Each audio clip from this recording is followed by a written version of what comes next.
Hello, we got to the final run. This one's a bit shorter than the rest. We got some pretty good items through it, so we didn't take as long completing the stages as usual. We have a pretty great start with Pudenko, Cutter and May. This is great because those are all operators I would have taken anyway, so I don't take anything that I don't need at the start. Very convenient. With 3 decent operators, all of the starting stages are a face roll. This one in particular can be soloed by May. 37 enemies means there's no extra enemy at the end for items. So we just deploy May, Pudenko, they shoot everything and the stage pretty much ends.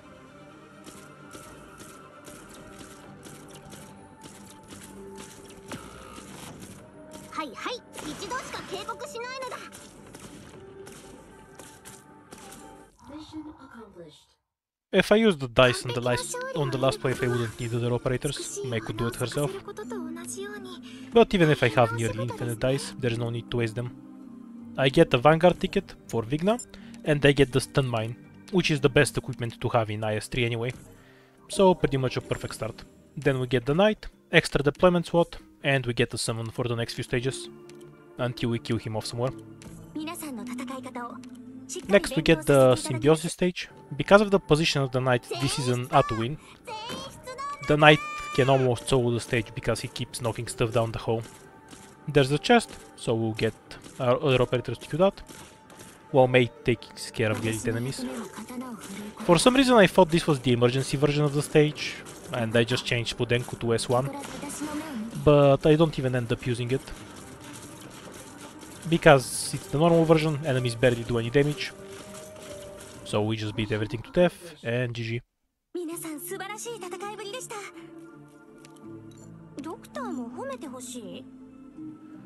We get a Defender ticket.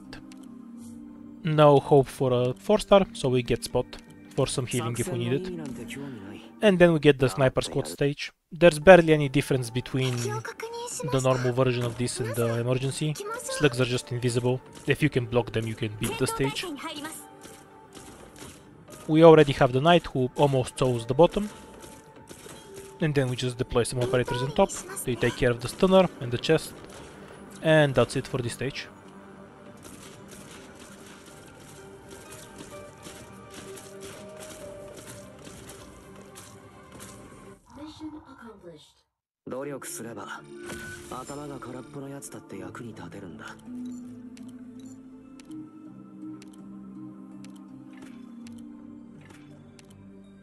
I'm not sure why I decided to use the key here when I only had one key. I could have just thrown the dice on it.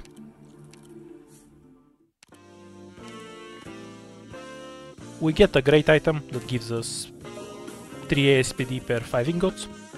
We have a look through the other items, but we don't see anything we particularly like. And when we have an ASPD item, we don't really want to waste money. So we don't buy anything else and go forward. As always, I take the path that has the more fights on it. The bottom has 2 encounters, the top has 2 fights. So we go with the top lane.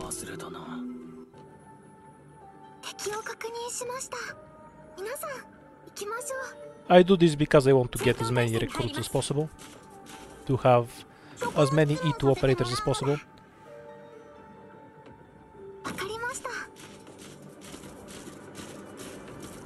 As with every stage in floor 2, this stage is pretty trivial.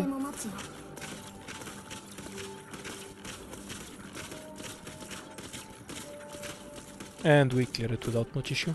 There's no duck, bear or chest or anything.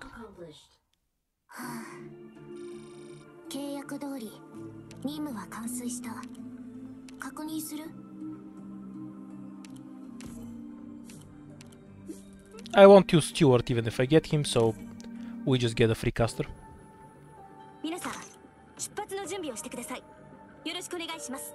This is the emergent. No, this is the normal stage. We deploy Spot to block the spider and its 3 summons. And then we use Cutter to take care of the other line. And that's pretty much it. There's no other threat on the stage, with Jaya taking care of the blades in the middle. I'm just skipping past the first two floors because frankly I think they're boring. There's no dangerous stage. We then get the same stage as the first one, the one with a bunch of crabs. We will just skip it entirely, you've already seen that. And then we get a commission.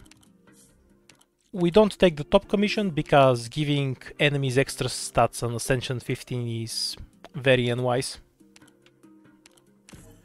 Looking through the 3 items, I decide to take the 30% healing effectiveness. It's extremely useful for Jaya in particular. It lets him 1v1 almost anything.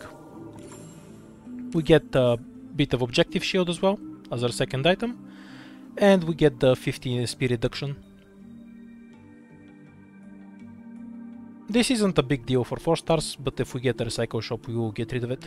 I look for one, but there isn't one anywhere. So as usual we take the path with the most fights on it.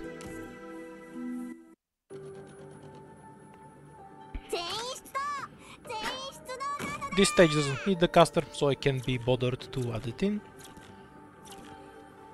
We just deploy the ranged operators to shoot the crocodile, me and Pudenko. They have enough damage to kill it, with the extra attack speed. And the melee enemies are taken care of by the ground operators.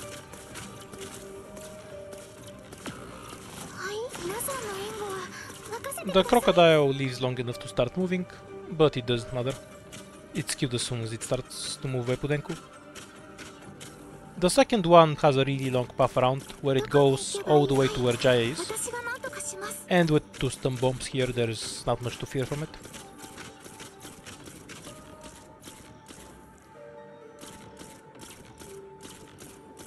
We let it go, so we can take care of the other enemies first.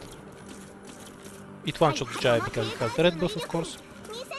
And with all of the buffs stacking from Ascension 15, it's a ton of damage. But we have 2 stun bombs, so it can't really do much.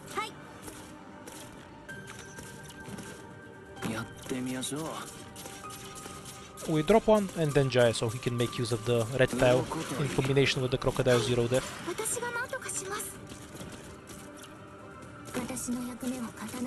As soon as he gets one shot, another stun bomb, and then Cutter ends the fight.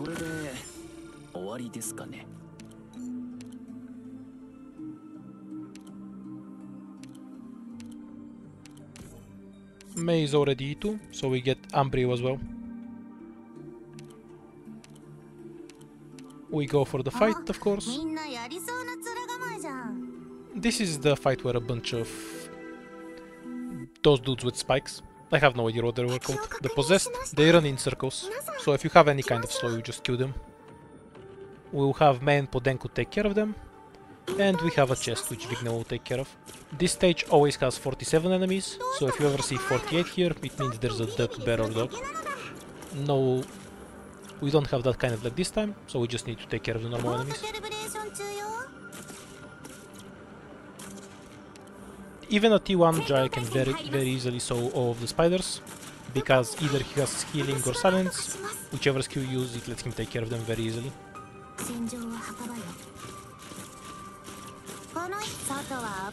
We deploy Cutter to help with the possessed if they happen to reach the blue box.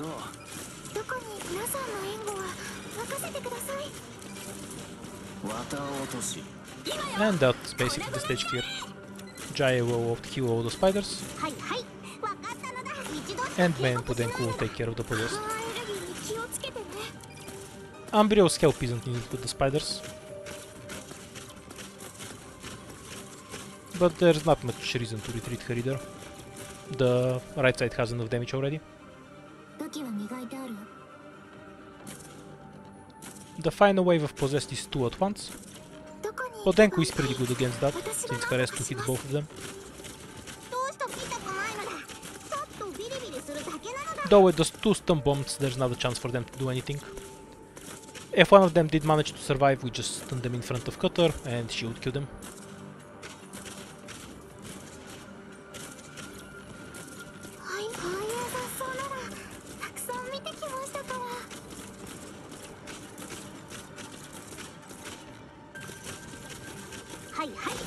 Case in point. The stun mines are useful on a ton of stages. By far the best item to have in IS3.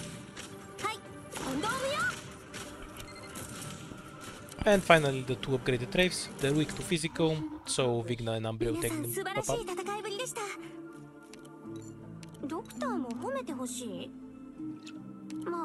We keep stacking up ingots. Ideally we don't want to bother with any shop, we just want to build up an ingot bank.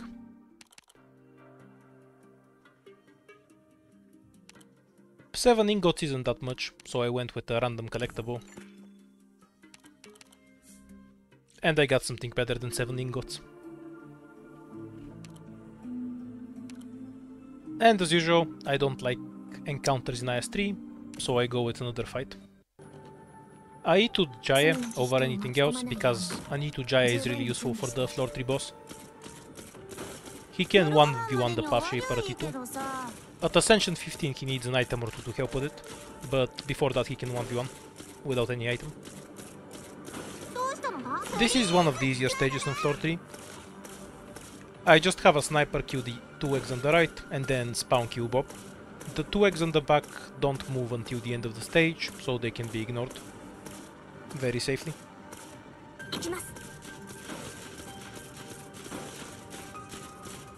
We have Vigna speed up the kill on the egg, so we can deploy Cutter and start DPSing the boss sooner. We drop Podenko and Umbreon, since they have nothing better to do. And finally Cutter. Even at E1 he has enough damage to start killing the boss. It's slow, but it takes forever for the boss to move, so the damage will add up.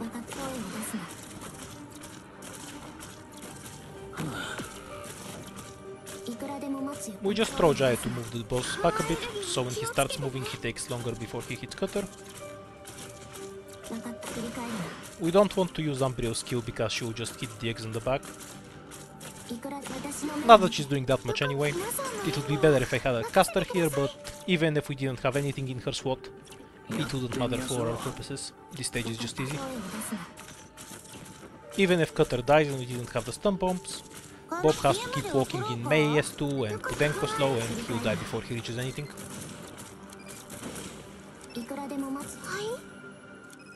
But with the stun bombs there isn't even any threat to the knight. And with spot blocking and Umbreon we kill the X without issue. We get 15% physical damage, which is great since we basically only have physical damage and Podenko. I decided to upgrade Cutter first, because she's more useful in the boss fight. We can upgrade Umbreon later. And then we get an upgrade token from here. So we get Umbreon E2'd as well. Hate encounters, so pick the item. Now I think the first item, the Hand of Purification, might be more useful than plus 12 SP. But I was curious how plus 12 SP works with the minus 15 SP from the cursed item. I was curious if they would both apply or just one. From what I can tell, they both apply. So when Mei is deployed she doesn't have any SP. So in effect, with minus 15 and plus 12, my operators currently spawn with minus 3 SP. Which makes sense, that's the most logical reaction. It was also possible that it applied with something like the item that you get first applies first and then the other one. So in that case Mei would have started with 12 SP. That's what I was curious about.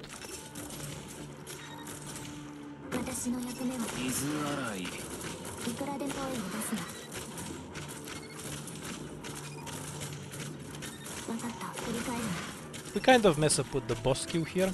We stunned him before he reached Jaya, so Jaya had time to power up his skill, but then we deployed Cutter, and when Cutter hit him he spawned his children, and Jaya blocked the children instead of the boss.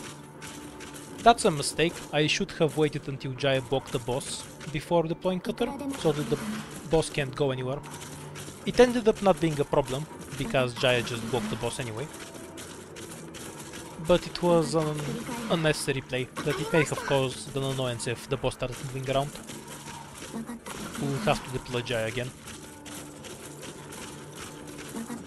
But because the boss was caught, Cutter and Jaya just killed the boss at the start, before the black things can do anything.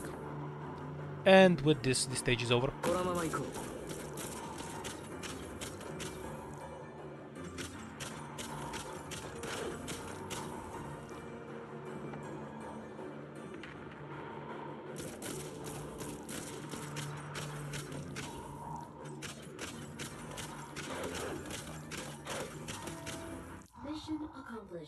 完璧な勝利を得ることは美しいお花を咲かせることと同じように大変なお仕事ですね。 We got a third sniper ticket, but we don't have any medic yet, so we pick that instead. And as for the items, this is one of the most broken items I've ever seen. It's 10% attack for every type of operator you have, meaning the item works even if you only have one type of operator. But it keeps adding anytime you add another class. Even if you have kind of crappy rows, you're still going to have at least 3, 4, 5 operator types. But it's fairly easy to get 08 in a single run. That's just a ridiculous item that gives an absurd amount of attack with a very easy to meet condition. I have no idea what they were thinking when they made this item. It's so insane. The shop at the bottom is gated by a key, but even if it wasn't, we don't want to buy anything from the shop, although robbing it is an option. Anyhow, since we don't have a key, we'll probably end up going with the middle path. This is the other version of this stage.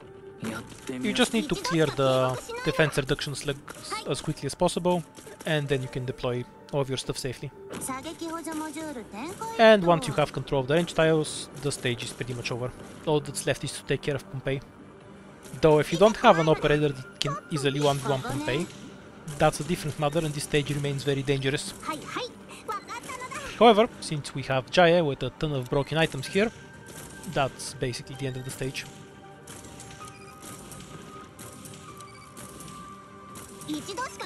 The bombs can one-shot Jaya, but as long as you block Pompeii before he reaches the middle of the tile, he'll AFK when he reaches it for a bit, so if you block him before that, he'll just sit there, long enough for Jaya to be deployed again. And also we have stun bombs, which are just always a great tool.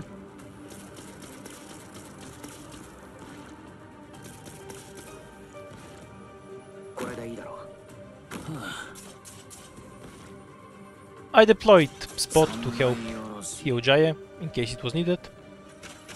It was not. You can see why for yourself.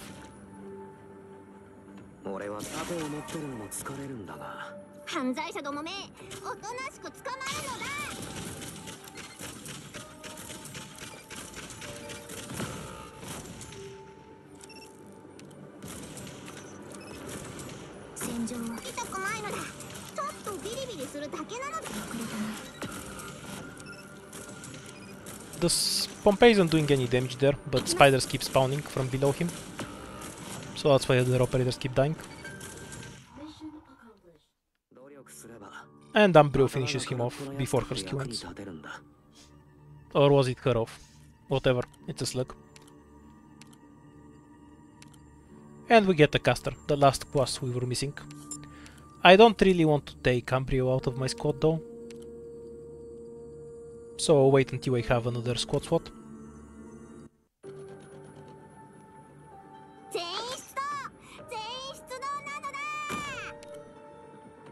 This stage is really easy as long as you have some stun for the stingrays. We have 2 operators that stun, so there's no problem.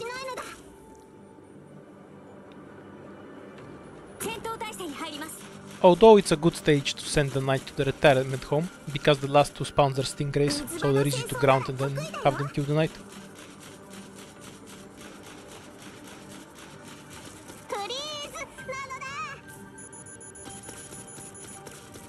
We pick up the chest with Vigna. We even have Mei and S1, but it won't matter. Our damage is way too high. The items we have this run are just ridiculous. That 2800 damage Mei just did, we don't have spinach or anything, that's just from her raw attack stat.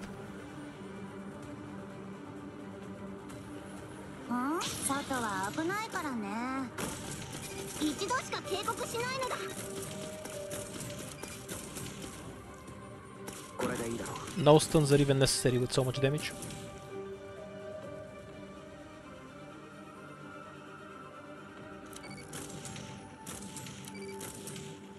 Not that we don't have any stuns.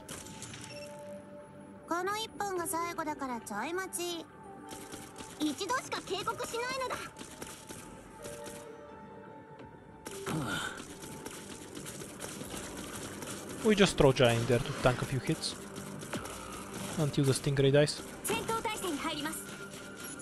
フリーズなのだ。は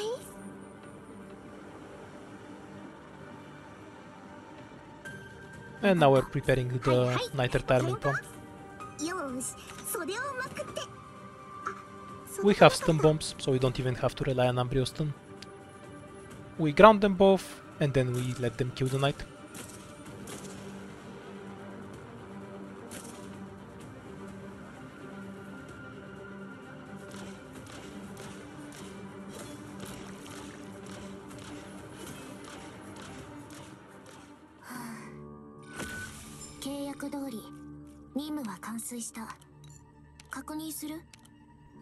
We will not need Myrtle this run. This team is too strong. It doesn't need any dedicated DP generation.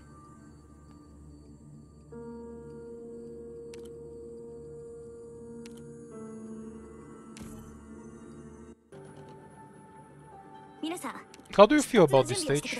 Personally, I hate it. I just think it's boring. It's my least favorite stage on the 4th floor. If you're wondering why I retreated Ambryo, I had some kind of brain damage here and I wanted to place Pudenko on her square. But if I want Pudenko to reach the center, I would need to retreat Mei anyway, so I have no idea what I'm doing here. As you can see for yourself, it hardly matters, because the items are so overpowered. On this floor we even got the buff for attack speed, which is makes it even more ridiculous. That's why the archer was just sitting there without moving.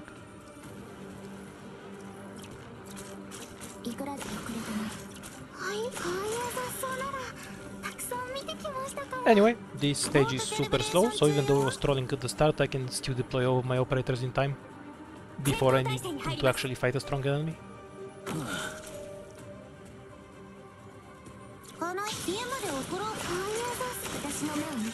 Not sure why I even bothered to put Pudenko in this place. We don't need the silence to remove the refraction. And he died in 3 seconds anyway. Autopilot, I guess.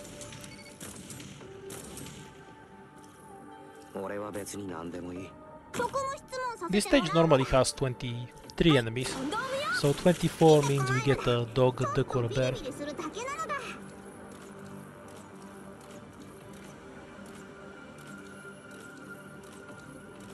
Because of the attack speed of the archers don't move when they have a target. Pretty common with ranged enemies in Arknights and attack speed buffs. We have stun mines as well, but I never got the timing to use them on the dog. But if you have 2 operators, it hardly matters. You just block the dog on both sides and that's the end of that.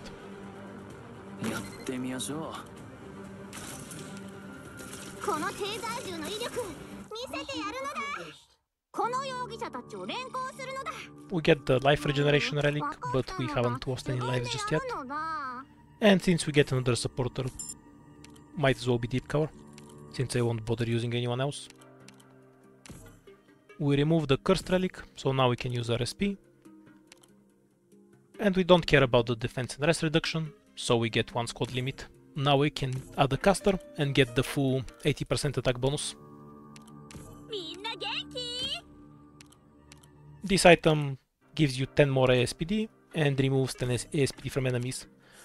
There's 2 ways to get it. Either you give up all of your ingots or you lose 5 lives for it. I like my ingots, so I chose to lose 5 lives for it.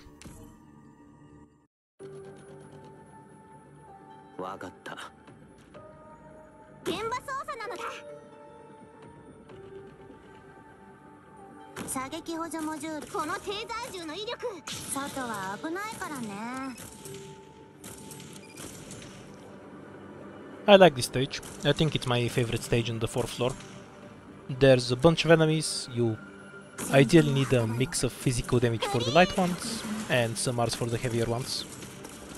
And because you have access to where the rat spawns, as well as the bullies, you can either camp there or set up your squad all on the left side. It's a fun map, even if it's a bit straightforward. You don't need to place a defender on the def reduction tiles. There's one tile next to the blue box that you can use. But then it's a bit more awkward to set up your DPS.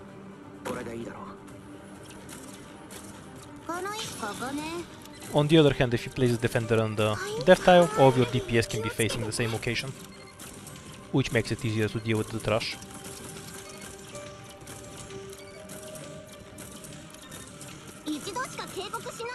Although, Spot isn't the best tank when he has no defense and it's Ascension 15 on the emergency version of the map.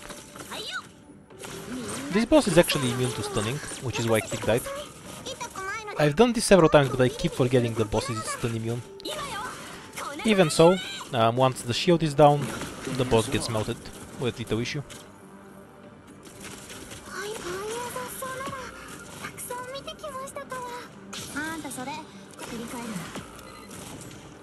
Though he does kill over add damage, our physical damage is kind of ridiculous.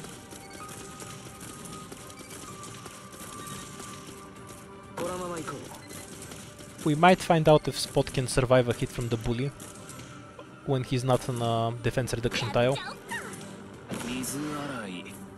Emphasis on might.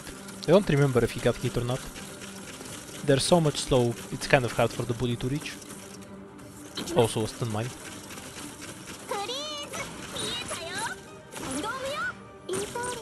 I guess we'll never know. Probably not. Spot only has 200-300 defense in this mode. Sorry, I meant 500 to 600, so he's only losing 200 or 300 defense. The bully probably has upwards of 2000 attack with all the buffs, so you can reasonably expect that it can one-shot Spot, even without the defense debuff, unless you have items to counter it.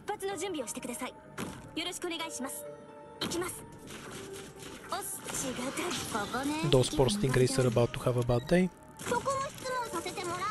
I switched Mei to S2 for this stage, but it wasn't necessary. We would have won without it. I threw Cutter on there because I just wanted to see how much damage the knives do. As it turns out, not that much. Luckily for me, we have a lot of other operators in the squad.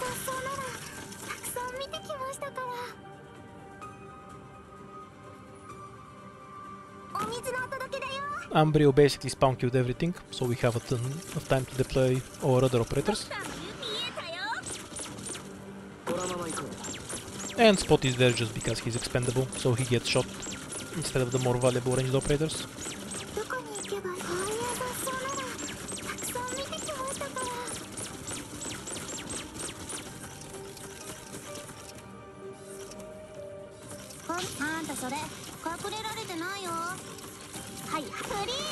And of course we have the stun bomb to counter any stray stingrays, though we should not even need it. With both Flick and Mei they can take care of every stingray. Their skills cycle well enough.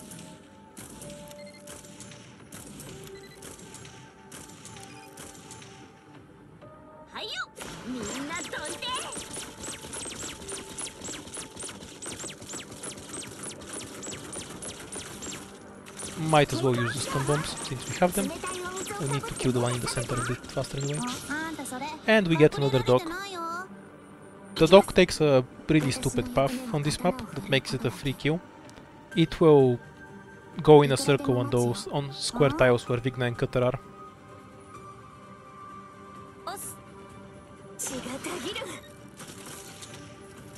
It's just kind of screwed. Even after it's done circling, it AFKs for a bit, making it extremely vulnerable. We get some of our lives, we traded for the Titan back, and we E2 deep cover. And you can see which item I'm going to pick, I assume. Yep, we got the other ASPD item, with nearly 100 ingots.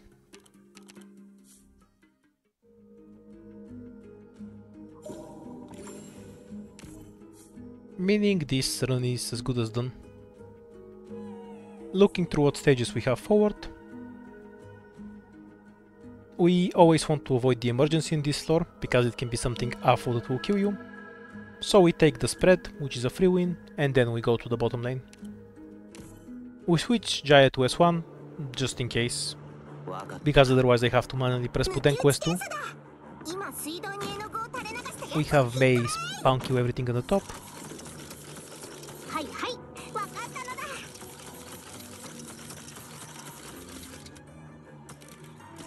Pudenku takes care of the bottom.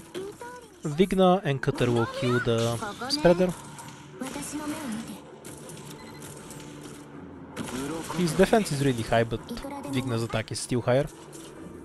And then we just have Spot and Jaya block the lanes, so we don't have to press any buttons. GG, easy stage in the 5th floor.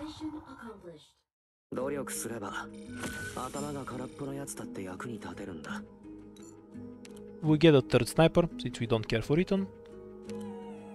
And we can go with Shirayuki, since she can snipe the boss from afar. Then, as we mentioned, we want to avoid the emergency, so the top path isn't a great idea. I don't care for fights anymore, I have enough operators. And there's no item I really want to get rid of, so we skip their Psycho event. We E2 Pure Steam first, because she's our only medic. And then we get one of the hardest stages on the 5th floor, the out of control one. We add Deep Cover, because she will be more useful than Shirayuki.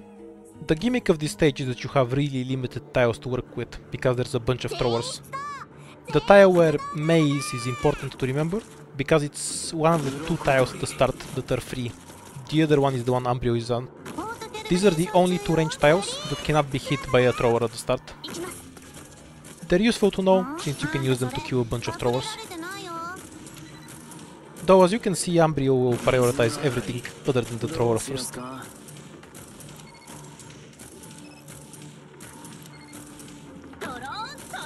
Once the throwers are killed, there's other ranged tiles that can be used.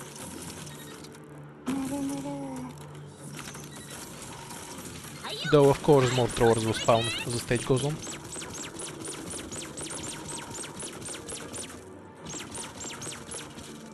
We deploy Deep Cover to mostly just buy time for Click. She won't live forever, the tentacles just don't have the stats to fight throwers, they just die in 2 hits.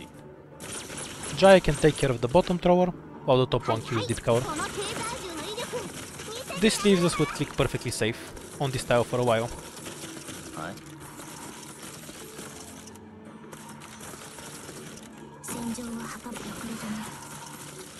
And we use a stun bomb to avoid a leak on the melee one running through. I still wouldn't recommend challenging the emergency version of this stage, even with a squad like this. It's annoying as hell when all the enemies move way faster and have way more health. This stage is just dangerous, and it's best avoided. One item isn't worth how much effort this stage is.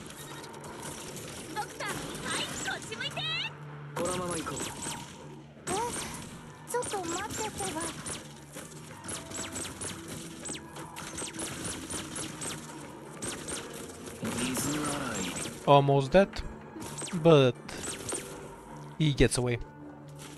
We can spare 1 life, the stage is over.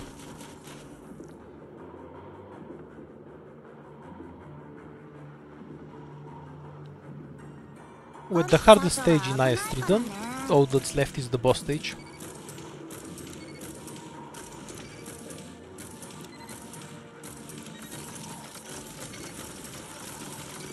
And we get yet another dog.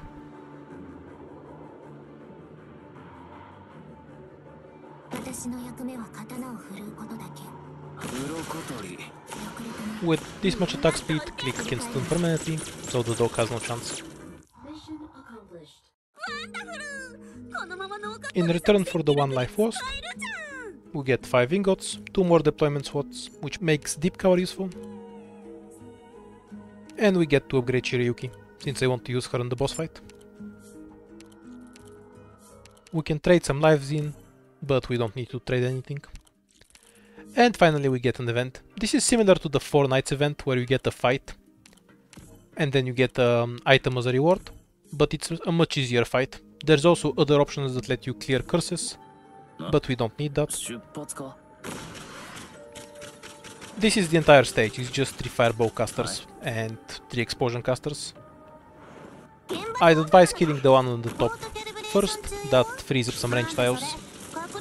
And once you deploy range damage, you can use melee operators to bait the explosions. And they will pretty easily clear everything else. Especially with the help of stun bombs.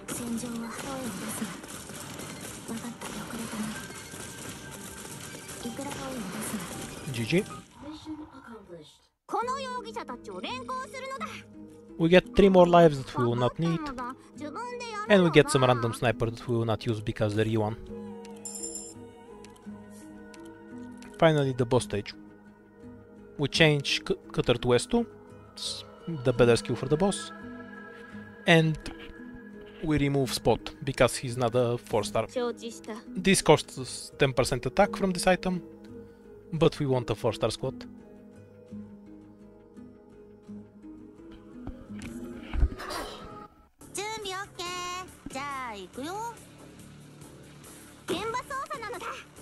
May can take care of everything in the center pretty much. Click will take care of the stingrays, usual setup. Since we have Putenko and we need a SWAT for her as well, we'll put Umbriel all the way in the bottom this time.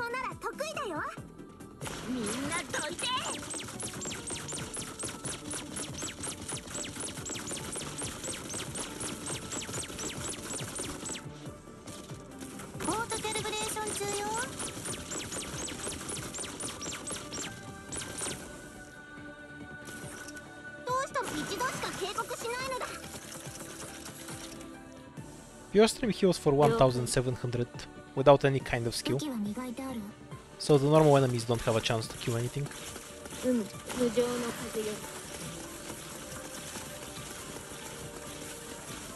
Shirayuki is pretty good at murdering the trash mobs. He's actually decent for this stage for 4 stars. When I do the usual strategy of my whole squad dying to the jellyfish when it enters phase 2, she can kill all the enemies in the middle outside of the boss range, which is a useful skill to have. Jaya, Vigna and Cutter are just staying on the backseat in case we need to heli drop something, and Deep Cover Tentacles will be eating as much damage as possible, while all the snipers will be spawn killing the boss. Pretty simple setup. Click exploded, like usual. That's normal, it's because it's the first thing that enters the boss's range there, and it just gets one shot, like this. Even with the closer operators dying, it's not a problem, all the normal enemies are dead, and the boss dies quickly after.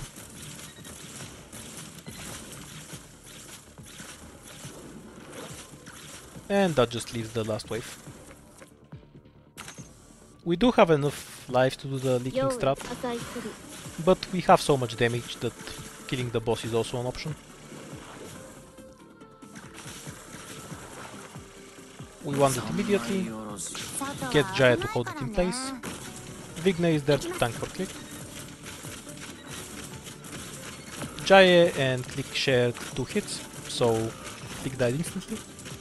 As you can see, Jaya is the only thing surviving under there. But if he gets all 4 hits at once, even he dies.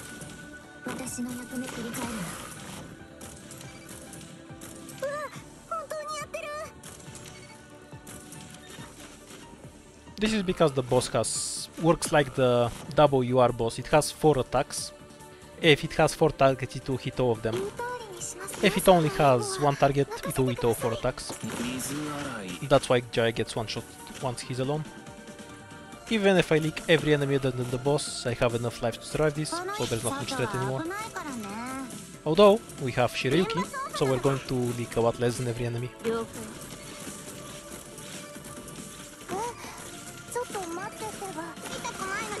A small mistake here is deploying Mei too early, which led to a few leaks that could have been avoided. If we waited until the boss is killed, then she could have shot the stingrays. Although it doesn't matter, either way it's a win. This was kind of a god run. I would have won no matter what I did on the last few stages, because of the absurd amount of items I got. Ascension 15 for me was basically just resetting on the 5th floor until I got the right sequence of items. I think it is possible to win with no items at all if I get the right squad and luck with stages, but I'm kind of tired of playing Ascension 15.